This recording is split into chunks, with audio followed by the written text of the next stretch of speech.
بسم اللہ الرحمن الرحیم۔ السلام علیکم ویورز، آپ کو پرو 10 کے آفیشیل یوٹیوب چینل پہ خوش آمدید۔ تو ناظرین، آج ہمارا ٹاپک ہے کہ حقیقی تبدیلی کب آئے گی، آخرکار کب سب لوگ خوشحال ہوں گے۔ تو اس کے لیے ضروری ہے کہ سب سے پہلے ہم اپنے پاکستان کے جمہوری نظام کو سمجھیں، اس کے بارے میں تھوڑی سوچ بوجھ کریں کہ آخر یہ جمہوری نظام ہمارے پاکستان کا ہے کیسا۔ تو ناظرین، سب سے پہلے میں آپ کو یہ بتاتا چلوں کہ پاکستان میں جو نظام ہے وہ کلاسیکل سرمایہ دارانہ نظام ہے۔ جی تو ناظرین، جو پاکستان میں قائم کلاسیکل سرمایہ دارانہ نظام ہے، ہم اس کا سب سے پہلے تجزیہ کریں گے۔ تو ناظرین، سب سے پہلے ہمارے ملک کا المیہ یہ ہے کہ تبدیلی کے حوالے سے ہماری زیادہ تر بحثیں، ڈیبیٹس وغیرہ شخصیت پہ ہوتی ہیں، چاہے وہ تکرار میڈیا پہ ہو یا کسی بھی پولیٹیکل پارٹی میں یا کہیں آفس میں یا گلی محلے میں، کبھی بھی کوئی سسٹم کے حوالے سے تجزیہ نہیں کرتا۔ جی ناظرین، تو اسی طرح ہمارا عقیدہ بن جاتا ہے کہ کوئی ہیرو آئے گا اور سب ٹھیک کر دے گا، جو کہ ہماری خام خیالی ہے۔ آپ اگر کسی ظالمانہ نظام میں ایک ولی کو بھی آپ بٹھا دیں تو نتیجہ اس کا وہی استحصال ہی ہوگا جب تک آپ اس ظالمانہ نظام کو تبدیل نہیں کر دیتے۔ تو ناظرین، سوری ٹو سے، میں اس پاکستان کے نظام کو ظالمانہ نظام ہی کہوں گا۔ آئیں ذرا اس نظام کو سمجھنے کی کوشش کرتے ہیں۔ کوئی بھی ناظرین جب سوسائٹی بنتی ہے یا وجود میں آتی ہے تو اس کا ایک فکر و فلسفہ ہوتا ہے۔ اس کی مثال ہم ایسے لیتے ہیں کہ یعنی جب سب سے پہلے جب آپ کوئی مکان بناتے ہیں تو اس کا سب سے پہلے نقشہ تیار کرتے ہیں، تو دراصل فکر و فلسفہ بھی سوسائٹی کا نقشہ ہی ہوتا ہے۔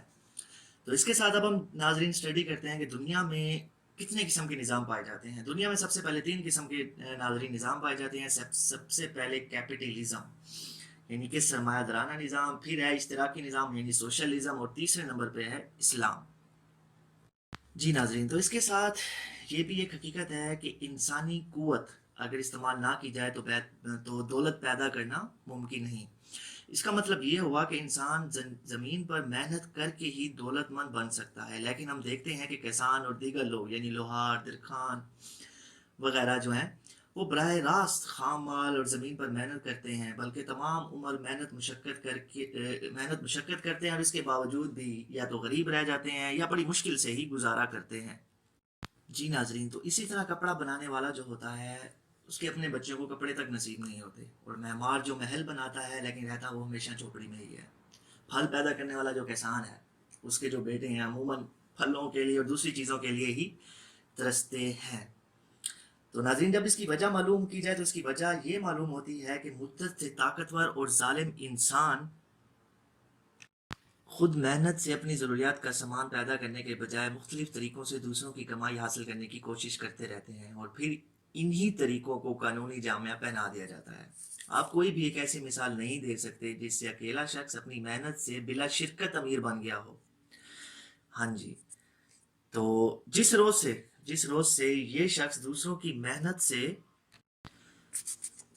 جی ناظرین، تو جس روز سے یہ شخص دوسروں کی محنت سے کچھ رقم حاصل کرنا شروع کرے گا، اسی دن سے اس کی دولت مندی کا آغاز ہوگا، اور جو وہ دوسروں کی محنت سے زیادہ رقم لینا شروع کرے گا، اس کی دولت میں زیادہ اضافہ ہوتا چلا جائے گا، اور جن سے یہ کام کرے گا وہ یعنی کہ جن سے یہ کام لے گا وہ لوگ غریب سے غریب تر ہوتے چلے جائیں گے۔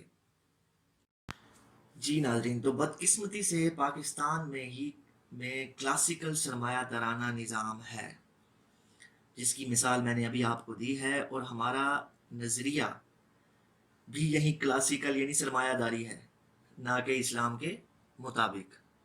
جی ناظرین، جیسے میں نے آپ کو مثال دی ہے، ہمارے پاکستان میں جو موجودہ کلاسیکل نظام ہے، کلاسیکل سرمایہ دارانہ نظام ہے، تو ناظرین اس موجودہ نظام میں آپ دوسروں کا استحاصل کیے بغیر آپ کبھی بھی دولت مند نہیں بن سکتے۔ سوجھ بوجھ نہ ہونے کی وجہ سے لوگ یہ خیال کرتے رہتے ہیں کہ اچھے لوگوں کے آنے سے ہمارا سسٹم بالکل ٹھیک ہو جائے گا، حالات ہمارے اچھے ہو جائیں گے، غریب خوشحال ہو جائیں گے، لیکن ایسا بالکل بھی کچھ نہیں ہونے والا، کیونکہ ہم پیروکاری سودی نظام کے ہیں۔ تو ناظرین، انشاءاللہ آگے میں آپ کو بتاؤں گا کہ سارے سودی نظام کے بارے میں۔ جی ناظرین، تو ہم جس فلسفے کو مان کر اس کی پیروی کر رہے ہوتے ہیں وہ ہمارا نظریہ بن جاتا ہے۔ اس وقت دنیا میں 2 ہی نظام غالب ہیں۔ نمبر 1 پہلے سرمایہ دارانہ نظام ہے، کیپٹلزم، جس کو USA یعنی کہ امریکہ سپورٹ کر رہا ہے، اور جو دوسرا نظام ہے اشتراکی نظام جسے بھی کہتے ہیں سوشلزم، وہ اسے روس سپورٹ کرتا ہے۔ اس ٹائم دنیا میں ناظرین تقریباً 60 سے زیادہ اسلامک کنٹریز ہیں، لیکن آپ اٹھا کے دیکھ لیں کسی بھی اسلامک کنٹری میں یہی نظام ہوں گے، نہ کہ اسلام کا کوئی نظام ہوگا۔ جی ناظرین، تو آگے بڑھتے ہیں۔ ناظرین، جیسا کہ آپ کو معلوم ہے کہ ہر سوسائٹی کے 3 بڑے ستون ہوتے ہیں جس پر نظام قائم ہوتا ہے۔ سب سے پہلا معاشی نظام یعنی کہ اکنامک سسٹم، نمبر دوسرا سیاسی نظام یعنی کہ پولیٹیکل سسٹم، نمبر تیسرا ایجوکیشن نظام مطلب تعلیمی نظام۔ ناظرین، اگر ہم پاکستان کے حوالے سے ان تینوں ستونوں کا جائزہ لیں تو ہمارا معاشی نظام یورپ کے ایک معاشیت دان ایڈم سمتھ کے سود پر مبنی اصولوں پر قائم ہے۔ آپ دیکھ سکتے ہیں کہ ہمارے بینکوں میں بھی یعنی کہ سود پہ ہی کام چلتا ہے۔ اور ہمارا جو سیاسی نظام ہے ناظرین، دوسرا پوائنٹ جو تھا ہمارا سیاسی نظام، یہ یورپ کے ایک فلاسفر میکا ولی کے اصولوں پر چل رہا ہے۔ اب ناظرین آپ خود سوچیں، اس میں اسلام اور ہماری خلافت، ہمارے نبی پاک صلی اللہ علیہ وآلہ وسلم کے بتائے گئے اصول اور اسلام کدھر ہے؟ اور نمبر تیسرا ہے جو ناظرین ہمارا تعلیمی نظام جو ہے وہ لارڈ میکالے کی فلسفی پر ہے۔ جی ناظرین، اور اس کے ساتھ ساتھ جو ہمارے سیاسی نظام کے بھی 3 بڑے ستون ہیں۔ یہ 3 بڑے سیاسی نظام کے ستون کیا ہیں؟ نمبر 1 پارلیمنٹ، نمبر 2 انتظامیہ، نمبر 3 عدلیہ۔ جی ناظرین، اگر آپ آئینی پارلیمنٹ کا جائزہ لیں تو 99% آپ کو آئینی پارلیمنٹ میں سرمایہ دار اور جاگیردار ہی ملیں گے۔ اسی طرح کی انتظامیہ اور عدلیہ انہی کی اولاد اعلیٰ پوسٹوں پر ہی نظر آئیں گی،